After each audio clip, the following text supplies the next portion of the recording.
사람들이 생각하기에 성경에서 가장 기가 막힌 하나님의 명령이 있다면 그 가운데 하나가 바로 오늘 우리가 읽은 이 말씀이 아닐까 생각합니다. 여호와 하나님께서 선지자 호세아에게 명령하시기를 너는 음란한 여자를 맞이하여 음란한 자식들을 낳으라고 하셨습니다.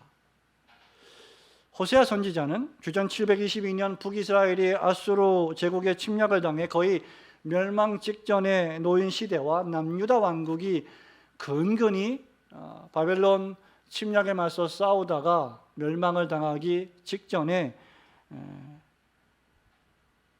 활동했던 선지자 가운데 하나였습니다.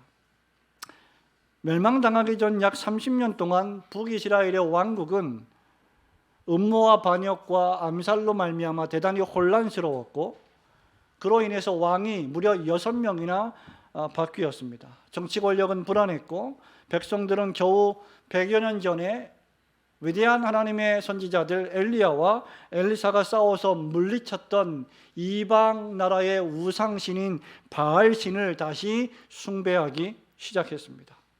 바로 이때 하나님은 호세아에게 음란한 여자를 맞이하라. 여기서 음란한 여자를 맞이하라는 말은 결혼하라는 말이고 그리고 뿐만 아니라 음란한 자식들을 낳으라고까지 명령하십니다. 여기 음란함의 문자적인 의미는 돈을 받고 몸을 파는 창기를 가리키거나 또는 그 이후에 간음하거나 매춘 행위를 하는 것을 뜻합니다.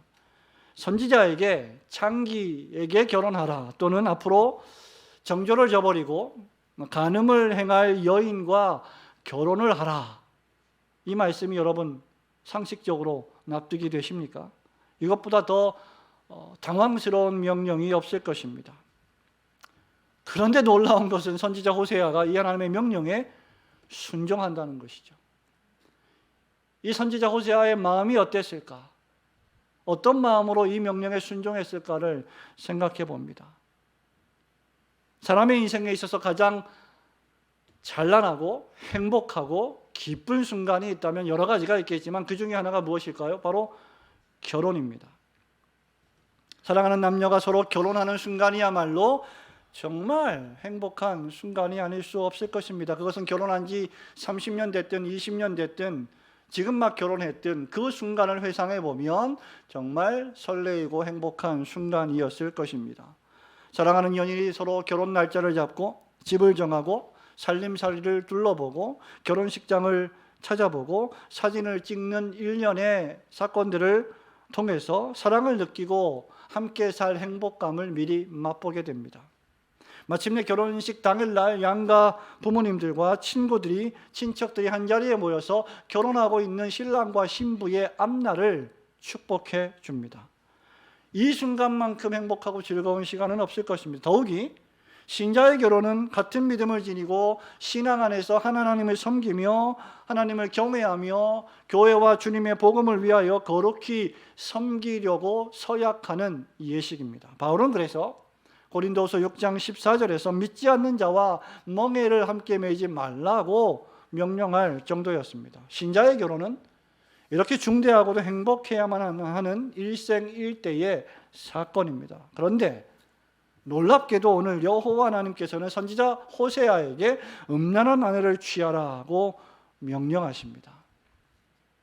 우리 하나님은 도대체 선지자 호세아가 잘 되는 꼴을 보지 못하시는 분이십니까? 하나님을 섬기는 사람들이 잘 되기를 원하지 않는 그런 인색하신 분이십니까? 결코 그렇지 않으십니다. 하나님은 호세아 선지자를 예외적으로 사용하셔서 한편으로는 하나님을 떠나 우상을 숭배하는 당시 이스라엘 백성들의 처참한 영적 상태를 보여주시고 다른 한편으로는 그럼에도 불구하고 그들을 향하여 변하지 아니하는 신실하신 사랑과 불쌍히 여기심인 긍휼을 베풀어 주신다는 사실을 보여주기 원하셨던 것입니다. 그렇게 선지자 호세아는 하나님의 이러한 불합리해 보이는 명령을 받들어서 디블라임의 딸 고멜을 맞아 혼인하여 음란한 자식들을 낳았던 것입니다. 그런데 더 놀라운 사실들은 그 자식들을 향해서 하나님께서 2장 1절에서 또다시 긍휼을 선포하십니다. 2장 1절의 말씀에 보면 너희 형제에게는 안미라 하고 너희 자매에게는 루하마라 하라고 말씀하십니다. 오늘 형제에게는 안미라 하고 자매에게는 루하마라 하라는 이 말씀을 통해서 하나님께서 우리에게 예비해 주신 말씀의 은혜를 받기를 소원합니다. 우선 첫째로, 인간의 모든 비극은, 여러분이 만나는 모든 비극은 단 하나의 예외도 없이 하나님을 진실되게 경외하지 않고 도리어 배반하고 떠난 죄로 말미암아 시작되었고 계속된다는 사실입니다. 우리 1절과 2절 말씀을 한번 같이 다시 읽어봅니다. 우시아와 시작. 우시아와 요담과 아하스와 히스기야가 이어 유다 왕이 된 시대, 곧 요아스의 아들 여로보암이 이스라엘 왕이 된 시대에 브에리의 아들 호세아에게 임한 여호와의 말씀이라. 여호와께서 처음 호세아에게 말씀하실 때 여호와께서 호세아에게 이르시되 너는 가서 음란한 여자를 맞이하여 음란한 자식들을 낳으라. 이 나라가 여호와를 떠나 크게 음란함이니라 하시니. 하나님께서 호세아에게 음란한 여자를 만나서 음란한 자식들을 낳으라고 명령하신 그 이유가 무엇입니까? 2절 하반절에 보면 이 나라가 여호와를 크게 떠나 음란함이니라고 했습니다. 여기 이스라엘이 저지른 중대한 두 가지 큰 죄가 있습니다. 그것이 바로 첫째는 그들이 여호와를 떠났다, 여호와를 배신했다, 여호와를 배반했다, 배교했다는 뜻이며, 다른 하나는 그 결과로서 크게 음란했다라는 것입니다. 호세아서 대부분은 이스라엘 백성들이 어떻게 하나님을 떠났으며 어떤 심판을 받게 될 것인지에 대한 암울한 기록입니다. 여러분이 계속해서 지금 이사야, 예레미야가 에스겔, 그리고 이제 다니엘, 호세아를 읽게 될 텐데, 이 대선지자들과 소선지자들의 모든 메시지의 핵심 주제는 두 가지입니다. 죄를 향한 하나님의 심판과 회복이죠. 호세아도 똑같습니다. 하나님을 섬겨야 할 하나님의 백성들이 하나님을 떠나는 것만큼, 그리고 우상을 숭배하며 영적으로 간음하는 것만큼 치명적인 비극도 없습니다. 여기 하나님을 떠난다는 것은 마치 결혼한 남편을 버리고 아내가 다른 남자에게로 가는 것으로 비유되어 있습니다. 그래서 하나님을 떠나 하나님을 섬기지 않는 삶, 하나님을 사랑하지 않는 삶, 하나님을 믿고 의지하지 않으며 살아가는 그 삶을 성경은 행음하는 삶, 간음하는 삶, 음란한 삶이라고 부르는 것입니다. 실제 간음과 음란한 삶을 살지 않다 하더라도 하나님을 믿지 않으며 살아가는 삶 자체가 행음하는 삶이요 음란한 삶이라고 성경은 규정하고 있습니다. 선지자 호세아의 음란한 여자와의 결혼은 이렇게 끊임없이 불의를 저지르는 백성과 하나님과의 관계를 상징적으로 보여줍니다. 이렇게 사람이 참신이신 하나님을 떠나 불의하게 되면 그에게 남는 것은 신을 섬기지 않는 상태가 아니라, 그저 하나님을 떠난 상태가 아니라 다른 신들을 자기 곁에 두는 상태로 전락하게 됩니다. 왜냐하면 하나님께서 사람을 지으실 때 흙으로 빚으시고 그 코에 생기를 불어 넣으셨는데 이 생기는 생명입니다. 전도서 3장 11절에 따르면 솔로몬 왕이 이렇게 말합니다. 하나님께서는 사람에게 영원을 사모하는 마음을 주셨다. 하나님이 사람을 지으실 때 하나님을 마땅히 경외하도록 지으셨고 영원을 사모하도록 지으셨고, 그래서 사람들은 하나님 안에서 참되게 안식하며 살기 전까지는 그 어떤 삶을 산다고 할지라도 자신 안에 참된 안식이 없는 것입니다. 참된 만족도 존재하지 않는 것입니다. 그렇기에 하나님을 떠난 사람들은 하나님 외에 무엇인가 만족할 만한 소망을 찾으려고 부단히 애쓰는 것입니다. 그리고 그것을 신처럼 모시는 생활을 하게 되어 있습니다. 이스라엘에게 있어서 그것은 당시에 이방신인 바알을 모시는 것으로 나타났습니다. 이스라엘 사람들은 당시에 최고의 문화인 다산과 풍요의 신들인 바알과 아세라를 섬겼고, 심지어 하나님도 그렇게 자신들에게 복을 주는 이방신들 가운데 하나일 뿐이다 라고 생각하기에 이르렀습니다. 구약에서의 하나님은 유일신 하나님이십니다. 오직 한 분 하나님이심이 강조되어 있습니다. 그러나 이스라엘 백성들 인근에 있는 모든 나라들은 전부 다 다신교 배경을 가지고 있습니다. 이스라엘 백성들은 그런 다신교의 문화 속에서 오직 사시고 참되신 유일하신 한 하나님을 섬겨야 함에도 불구하고 그런 하나님을 다른 많은 신들 가운데 하나의 우상신들로 만들어버린 죄를 저지른 것입니다. 그들은 더 이상 하나님이 주신 계명을 지키지 않았고 여호와를 아는 지식을 내팽개쳐 버렸습니다. 제사는 그저 형식적이 되어버렸고 복을 구하는 수단으로 전락되었습니다. 그런 것이 자신들의 실제 삶에 아무런 도움이 되지 않는다라고 판단했습니다. 그들의 가장 큰 실수와 실책은 하나님을 말씀드린 것처럼 여러 우상신들 가운데 하나로 섬긴 것입니다. 여러분, 이런 의미에서 제1계명을 어기면 제2계명은 우리가 오후에 살펴보겠지만 자동적으로 발생하게 되어 있는 것입니다. 바로 이것이 오늘날 현대인들이 하는 일입니다. 오늘날 하나님을 떠난 사람들을 보십시오. 하나님을 참되게 섬기지 않는 사람들의 모습을 보십시오. 그들이 소망을 두는 것이 무엇입니까? 하나님을 한때 섬겼다가 믿었다가 배교하여 하나님을 떠난 자들의 모습을 보십시오. 그들이 무엇을 소망으로 삼으며 살아가고 있습니까? 대부분이 돈이 아닙니까? 물질이 아닙니까? 권력이 아닙니까? 힘이 아닙니까? 강력한 무기와 국방력이 아닙니까? 우방국을 의지하는 것이 아닙니까? 구약적으로 말하면 애굽과 아수르와 바벨론을 끊임없이 의지하는 것이 아닙니까? 하나님은 도울 힘이 없는 인생을 의지하지 말라 하셨는데 이스라엘 백성들은 끊임없이 이스라엘의 하나님을 의지하지 않고 도울 힘이 없는 인생들을 의지하는 삶을 살았던 것입니다. 우리가 의지하는 것이 무엇입니까? 우리의 머릿속에 있는 알량한 머리에서 나오는 교만한 지식이 아닙니까? 우리의 삶의 연륜이 아닙니까? 우리의 자존심, 자만심이 아닙니까? 말 못하는 우상에게 돈을 갖다 바치며 무당들에게 복채를 주면서 행복이라고 하는 신을 사오는 것이 현대인들의 모습이 아닙니까? 하나님은 호세아서 2장 8절에서 이렇게 경로하십니다. 곡식과 새 포도주와 기름은 내가 그에게 준 것이요 그들이 바알을 위하여 쓴 은과 금도 내가 그에게 더하여 준 것이거늘 그가 알지 못하도다. 하나님께서 우리에게 모든 것을 다 복으로 주셨는데 우리는 그 복들을 가져다가 바알과 아세라에게 갖다 바치고 있다는 것이죠. 미국의 팀 켈러 목사는 자신의 저서인 위조된 신이라는 책에서 이렇게 말했습니다.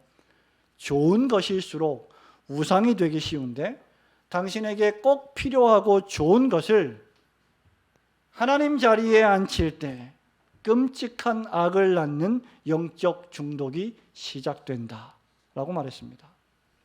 여러분, 좋은 것을 좋아하는 것은 나쁜 것이 아닙니다. 그러나 그것이 하나님의 자리를 대신하게 될 때 그것이 곧 우상이요 그것이 곧 영적 중독이 된다는 것이죠. 하나님과 여러분과의 관계만큼이나 여러분들에게 더 중요하고 시급한 것은 없습니다. 오늘날과 마찬가지로 당시 이스라엘 백성 역시 하나님과 자신들과의 관계를 하찮은 것으로 여겼습니다. 그 결과가 무엇입니까? 바로 호세아와 고멜 사이에 낳은 두 아들과 딸의 이름을 통하여 여실히 드러나고 있습니다. 히브리어에서 로라고 하는 단어는 부정어입니다. 무엇이 아니다라는 뜻이죠. 첫째 아들 이스라엘은 4절에 따르면 하나님이 흩어서 패하게 하실 것이다. 심판을 예후의 집에 내리셔서 이스라엘 족속의 나라를 패하게 해버릴 것이다 는 뜻입니다. 여러분, 결혼해서 첫 아이를 낳는 것만큼이나 우리들에게 기쁜 일이 어디 있습니까? 그런데 그 첫 아들의 이름이 비극적인 이름이요, 멸망의 이름이라면 얼마나 엄청난 고통이 되겠습니까? 둘째 딸 루하마는 6절에 보니까 긍휼과 용서를 얻지 못한다, 사랑을 받지 못한다라는 뜻입니다. 9절에 보니까 암미는 하나님의 백성이 아니다, 더 이상 내 백성이 아니다 라는 뜻입니다. 하나님께서 구원하신 언약 관계에 신실하지 못한 이스라엘과 유다를 하나님께서 심판하실 것이라는 무서운 메시지였습니다. 그리고 이 모든 일들은 그들의 불성실함과 하나님을 떠난 불신의 결과였습니다. 하나님의 무서운 심판이 선고되기 전에 이스라엘 민족이 회개하고 하나님을 진실되게 섬겼더라면 얼마나 좋았을까라는 생각을 하게 됩니다. 여러분, 하나님 없이 사는 삶이 이 세상에서 가장 불행한 삶입니다. 돈이 없이 사는 삶, 집이 없이 사는 삶보다 하나님 없이 살아가는 삶이 최고로 불행한 삶이라는 사실을 우리는 기억해야 합니다. 우리 인생이 지금 우리가 살아가는 이 세상이 전부라고 여기면서 살아간다면 바울이 말한 것처럼 우리 그리스도인들은 이 세상에서 가장 비참한 자들일 것입니다. 그러나 하나님은 우리에게 너희가 살고 있는 이 세상이 다만 이 세상만이 아니요 내가 준비하는 영원한 나라가 있다라고 말씀하시고 우리에게 부활의 소망을 약속하셨습니다. 그러므로 성도 여러분, 모든 인간의 비극은 우리가 살아가는 세상의 삶이 바로 그냥 눈에 보이는 이 세상뿐임을 생각하며 하나님을 속히 떠나 크게 행음하여 진실되게 경외하지 않을 때 모든 비극이 발생한다는 사실을 깨닫고 늘 하나님 앞에서 진실되게 행하시는, 하나님을 사랑하시는 성도들이 되시기를 주님의 이름으로 축원합니다. 두 번째로, 하나님을 떠난 인간의 소망은 회복이 되어야 하는데 그 회복은 오직 예수 그리스도를 통하여 다시 하나님의 백성이 되는 일에 달려 있습니다.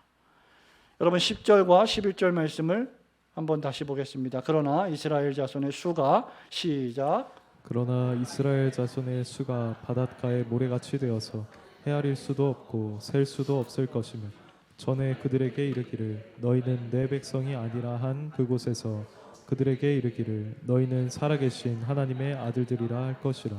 이에 유다 자손과 이스라엘 자손이 함께 모여 한 우두머리를 세우고 그 땅에서부터 올라오리니 이스라엘의 날이 클 것이미로다. 아멘. 여러분, 이 말씀은 하나님께서 아브라함과 이삭과 야곱에게 약속하신 그 언약이 여전히 호세아 시대에도 실행되고 있음을 우리에게 보여줍니다. 2절부터 9절까지의 장면은, 이 말씀들은 결코 우리가 하나님으로부터 듣기에 행복한 말씀이 아닙니다. 유쾌하고 즐거운 말씀이 아닙니다. 그것은 진노하신 하나님의 심판의 선고이기 때문입니다. 언약관계에 신실하지 않았던 이스라엘과 유다는 입이 열 개여도 할 말이 없습니다. 왜냐하면 하나님은 오늘날 여러분들에게도 그러하셨던 것처럼 끊임없이 용서하시고 끊임없이 긍휼을 베푸시고 끊임없이 일용할 양식을 주시고 끊임없이 만나와 메추라기를 주시고 끊임없이 구름 기둥과 불 기둥으로 시원하게 하시고 따뜻하게 평생을 보호해 주시는데 이러한 하나님을 속히 떠나 우상을 숭배했습니다. 그들에게는 그것을 회복할 대안도 없고 능력도 없습니다. 그런데 하나님께서 이런 배반과 배역과 행음의 한가운데 있는 이스라엘과 유다를 사랑하셔서 여호와 하나님께서 선지자 호세아에게 말도 안 되는 명령을 내리시는 겁니다. 음란한 아내 고멜을 취하라고 명령하시는 것이죠. 여러분, 여기에 이스라엘과 유다의 소망이 있습니다. 자비롭고 은혜로우신 하나님은 하박국 선지자가 고백했던 것처럼 진노 중에라도 긍휼을 잃지 아니하시는 사랑의 하나님이십니다. 진노와 심판 중에서 자비와 긍휼을 베푸십니다. 고멜과 결혼하는 이는 다름 아닌 호세아 선지자입니다. 고멜이 호세아와 결혼하는 것이 아니라 하나님의 명령을 받든 선지자 호세아가 고멜을 데려와 결혼하고 있다는 사실을 기억하십시오. 선지자 호세아의 이름의 뜻이 무엇입니까? 여호와께서 구원하신다. 허물과 죄와 타락으로 죽음의 나락에 떨어진 저와 여러분들에게 소망이 있는 것은 여호와 하나님께서 예수 그리스도를 보내셔서 우리와 결혼하시고 우리를 구원해 주시기 때문입니다. 잠시 전에 이스라엘과 로루하마와 로암미를 선포하셨던 하나님이 심판과 진노와 저주를 선언하신 하나님이 10절에서는 이스라엘 자손의 수가 바닷가의 모래같이 되어서 헤아릴 수도 없고 셀 수도 없을 것이다. 너희는 내 백성이 아니라고 한 바로 그곳에서 살아계신 하나님의 아들이라 불릴 것이다. 여러분이 얼마나 놀라운 축복의 말씀입니까? 하나님이 마음을 바꾸신 것입니까? 그렇지 않습니다. 아까 말씀드린 것처럼 아브라함과 이삭과 야곱에게 하신 언약을 지금에 계속해서 성취하시는 것입니다. 하나님은 사람이 아니십니다. 하나님은 사랑하셨다가 버리시는 분이 아니십니다. 후회하심이 없으십니다. 처음부터 끝까지 하나님을 우리를 사랑하셨고 지금도 역시 마찬가지입니다. 우리 예수님 역시 요한복음 13장 1절에서 자기 자신이 세상을 떠나 하나님께로 돌아가실 때가 이른 줄 아시고 자기 사람들을 사랑하시되 끝까지 사랑하시니라 하셨습니다. 우리의 죄와 그 결과 우리가 만나는 비극과 난제에도 불구하고 하나님은 사랑의 끈을 놓지 않으십니다. 여러분들이 평생을 살아오면서 저지른 수많은 죄와 무능력과 실수와 실패에도 하나님은 끊임없이 우리를 사랑하십니다. 회복과 소망을 약속하십니다. 그래서 하나님의 이름 가운데 하나가 신실하신 하나님이십니다. 바로 여기에 죄인들의 소망이 있습니다. 하나님께서 우리를 어떻게 사랑하십니까? 사도 요한이 요한일서 4장 10절에서 사랑은 여기 있으니 우리가 하나님을 사랑한 것이 아니요 하나님이 우리를 사랑하사 우리 죄를 속하기 위하여 화목제물로 그 아들을 보내셨습니다. 로마서 5장 8절에서 사도 바울이 말합니다. 우리가 아직 죄인 되었을 때에 그리스도께서도 우리를 위하여 죽으심으로 하나님께서 우리에 대한 자기의 사랑을 확증하셨느니라. 그런데 공의로우신 하나님, 거룩하신 하나님께서 어떻게 자격 없는 우리들에게 자비와 긍휼을 베풀 수 있다는 말입니까? 그 해답은 의심의 여지 없이 하나님의 아들이신 예수 그리스도이십니다. 하나님의 독생자 예수 그리스도야말로 신약의 호세아를 상징하는 분이시지 않으십니까? 여러 면에서 그럼에도 불구하고 예수 그리스도와 호세아와는 다릅니다. 선지자 호세아는 음란한 여인 한 명과 결혼해서 아내로 삼았고 그렇게 음란한 자식들을 낳았지만 예수 그리스도께서는 세상의 모든 죄를 지고 가는 하나님의 어린 양으로 오셨습니다. 하나님이 세상을 이처럼 사랑하사 독생자를 보내셨고 독생자 예수 그리스도께서는 하나님이 사랑하신 바로 그 세상을 이처럼 사랑하사 자기 몸을 내어 주셨습니다. 그 결과가 무엇입니까? 이제는 흩어져 버린 이스라엘 대신 예수 그리스도를 통하여 요한계시록 7장 9절에서 말씀한 것처럼 각 나라와 족속과 백성과 방언 중에서 이루 셀 수 없는 능히 많은 이들을 큰 무리를 불러 모으실 것이라는 약속입니다. 이제는 사랑받지 못하는 로루하마 대신 하나님은 그리스도를 통하여 당신의 사랑과 불쌍히 여기심이라는 구원을 온 세상에 선포하실 것입니다. 그리고 이제 내 백성이 아니라는 로암미 대신 베드로전서 2장 10절에 말씀한 것처럼 택하신 족속이요 왕같은 제사장이요 거룩한 나라로서 이제 우리가 하나님의 백성이 될 것입니다. 이제 한때 이스라엘이요 로로하마요 로암미였던 우리들이 그리스도 예수 안에서 하나님이 가장 사랑하시는 신실한 신부가 될 것입니다. 그것은 우리가 신실해서가 아니라, 우리가 충성을 다해서가 아니라, 우리를 신실하게 여겨주신 예수 그리스도의 완전한 신실하심 때문입니다.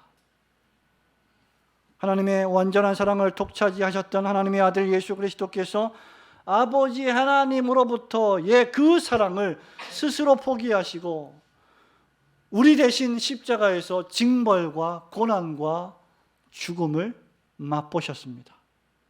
그 결과 하나님의 진노와 형벌을 받아야 마땅했던 우리들이 하나님의 백성이 된 것입니다. 여러분, 이것이 바로 놀라운 하나님의 구원의 은혜입니다. 우리가 아직 죄인 되었을 때 우리를 사랑하사 자기 앞에 영광스러운 교회로 세우사 티나 주름 잡힌 것이나 이런 것들이 없이 거룩하고 흠이 없게 하시려는 예수 그리스도 안에 있는 하나님의 사랑 안에서 참되게 안식하시는 성도들이 되시기를 주님의 이름으로 축원합니다. 마지막으로 성도와 교회는 하나님께서 이렇게 다시 회복시켜 주신 이 구속의 관계를 가장 소중히 여기며 죽을 때까지 이 관계를 신실하게 지켜야 합니다. 여러분, 2장 1절 말씀을 마지막으로 한 번 더 읽어봅니다. 너희 형제에게는, 시작, 너희 형제에게는 안미라 하고 너희 자매에게는 루하마라 하라. 아멘. 신약 성경은 특별히 에베소서는 하나님과 교회의 관계를 결혼 관계로 비유하고 그리스도와 신자의 관계를, 그리스도와 교회의 관계를 신랑과 신부의 관계로 묘사하고 있습니다. 그러므로 신자와 신자 간의 결혼은 그저 외로워서 같이 살고 싶어서만이 아니라 하나님의 나라와 주님의 몸된 교회를 세워가는 거룩한 비유를 상징하고 있다는 것이죠. 물론 이 관계는 하나님의 영원하신 속성과 사랑의 효력 때문에 결코 변경되지 않을 것입니다. 그러나 하나님은 우리가 이 관계의 깊이를 매일 묵상하고 느끼고 생각하고 경험하며 그 관계를 더욱 깊게 하시기를 원하십니다. 하나님은 당신의 독생자를 보내셨을 뿐만 아니라 우리에게 하나님의 성령을 보내어 주셔서 우리 안에 내주하게 하시고 결코 사라질 수 없는 그리스도와의 영원한 연합의 관계를 만들어 주셨습니다. 우리를 선택하시고 우리를 사랑하시어 역사 속에서 이 모양 저 모양 가운데 불러주시고 지금까지 인도하신 하나님께서 이 결혼 관계를 세상 끝날까지 이루실 것입니다. 데살로니가전서 5장 23절 24절에서 바울이 말합니다. 평강의 하나님이 친히 너희를 온전히 거룩하게 하시고 또 너희의 온 영과 혼과 몸이 우리 주 예수 그리스도께서 강림하실 때에 흠없이 보존되기를 원하노라. 너희를 부르시는 이는 미쁘시니 신실하시니 충성스러우시니 그가 또한 이루시리라. 성도 여러분, 하지만 우리가 이 지상생애를 살아가면서 예배를 드리면서 신자로 하루하루를 걸어가면서 때때로 과연 우리가 우리 자신을 볼 때, 여러분을 볼 때 과연 참으로 그리스도의 신부답게 살지 못하는 것으로 인하여 절망하고 탄식하고 슬퍼하고 낙심할 때도 많습니다. 그러나 우리를 부르신 이가 우리 안에 계셔서 그 소원을 이루어 가실 한 분을 우리는 잘 알고 있습니다. 그러므로 우리는 주님을 섬길 때, 신앙생활할 때, 하나님의 나라를 위하여 살아갈 때 과도하게 자기 자신을 믿고 의지하기보다 우리 안에 계신 그분을 바라보며 그분의 인도하심에 항상 순종해야 할 것입니다. 하나님은 미쁘시니 우리가 그분의 말씀 앞에 순종할 때 그가 반드시 이루실 것이기 때문입니다. 여호와 하나님은 호세아 4장 6절에서 이렇게 탄식하십니다. 내 백성이 지식이 없어서 망하는도다.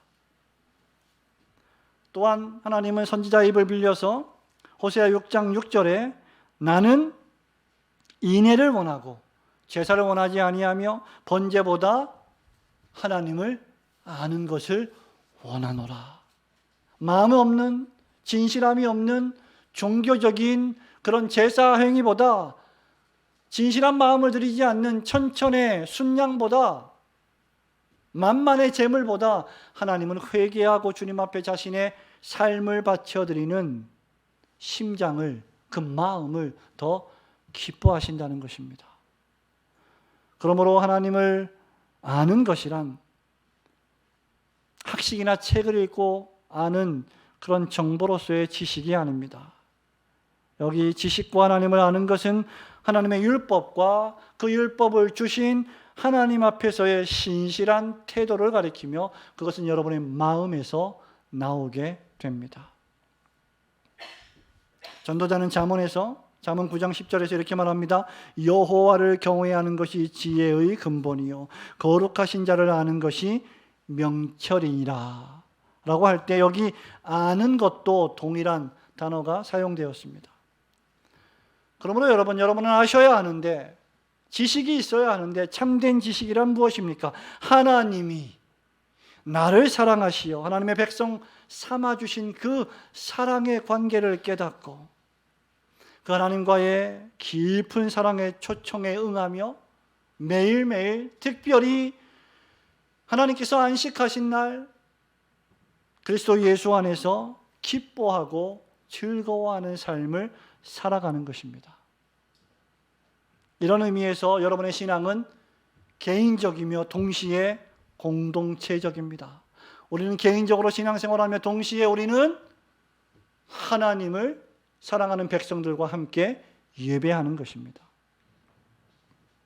우선 먼저 내 영이 나와 사랑의 관계를 맺어주신 하나님의 이 구속적 사랑에 깊이 잠겨야 합니다. 마치 우리 청년들이 사랑하는 사람을 만나서 교제하듯이 그렇게 하나님을 사랑하는 마음으로 깊이 교제해야 한다는 것입니다. 그리고 그런 사랑을 교회 공동체 안에서 나누고 만나는 모든 사람들에게 증거해야 합니다. 우리가 오늘 주일을 지키며 예배를 드리는 이것이 바로 하나님과 혼인 관계에 있는 우리 성도들의 모습을 잘 반영해 줍니다. 성도 여러분, 여러분 오늘도 올고든교회 예배당에 나오셨습니다. 여러분은 왜 이 예배당에 나오는 것입니까? 우리 신자들이 예배당에 나와서 예배를 드리는 이유는 몇 가지 중대한 이유가 있는데, 그 첫째는 우리의 인생에 있어서 그 어떤 것보다 하나님이 나에게 중요하다는 뜻입니다.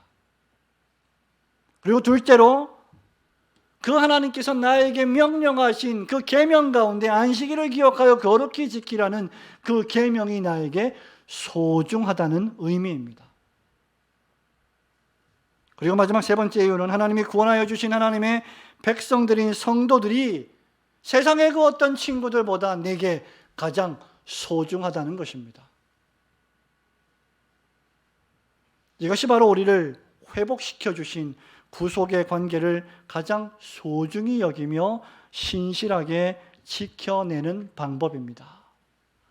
성도 여러분, 거듭난 사람은 하나님을 사랑하게 되어 있습니다. 거듭난 사람은 하나님의 말씀에 순종하게 되어 있습니다. 거듭나 새로운 생명의 씨앗이 자라고 있는 사람들은 내 옆에 있는 그리스도인을 사랑하게 되어 있습니다. 그리고 주님이 피 흘려 세워주신 몸된 교회를 사랑해서 죽기까지 충성하게 되어 있습니다. 그러므로 이런 하나님을 사랑하지 않고 하나님의 말씀에 복종하지 않으며 성도와 교회를 사랑하지 않는다면 이것이야말로 음란한 삶이요, 행음하는 삶이요, 간음의 삶이 될 것입니다. 우리를 불러 구원하셔서 그리스도의 신부 삼아주신 하나님의 구속의 은혜에 감사함으로 주님의 몸된 교회를 사랑하시는 복된 성도들이 되시기를 주님의 이름으로 축원합니다. 성도 여러분, 말씀을 맺습니다. 오늘 이 호세아에게 명령하신 이 명령을 하나님이 여러분에게 하신다면, 특별히 아직 결혼하지 않은 우리 청년들에게 하신다면 여러분 어쩌시겠습니까? 말도 안 된다고 뛰쳐나가겠습니까? 하나님께서 여러분에게 부정한 여인이나 부정한 남자를 데리고 와서 아내나 남편으로 맞으라 하시면 어찌하시겠습니까? 여러분이라면, 우리라면 적어도 그것을 참아보지 않으실 것입니다.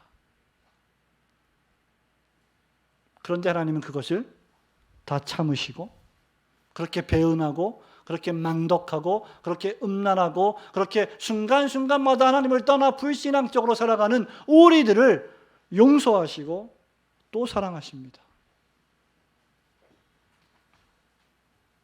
호세아가 그런 아내를 맞이했던 것은 타락하여 죄인된 우리의 영적 무능력의 상태가 얼마나 심각한지를 보여주기 위함이고, 그럼에도 불구하고 그 아내를 버리지 않았던 이유는 그런 우리를 버리지 않으시고 끝까지 사랑하시는 언약의 신실하신 하나님을 우리에게 보여주시기 위함이었습니다. 이런 의미에서 선지자들의 삶은 얼마나 인간적으로 볼 때 고통스럽습니까? 그럼에도 불구하고 그것이 하나님의 구속 역사를 이루는 삶이라면 그들은 자신의 개인적인 만족보다, 기쁨보다 하나님의 말씀에 순종하는 법을 택했습니다.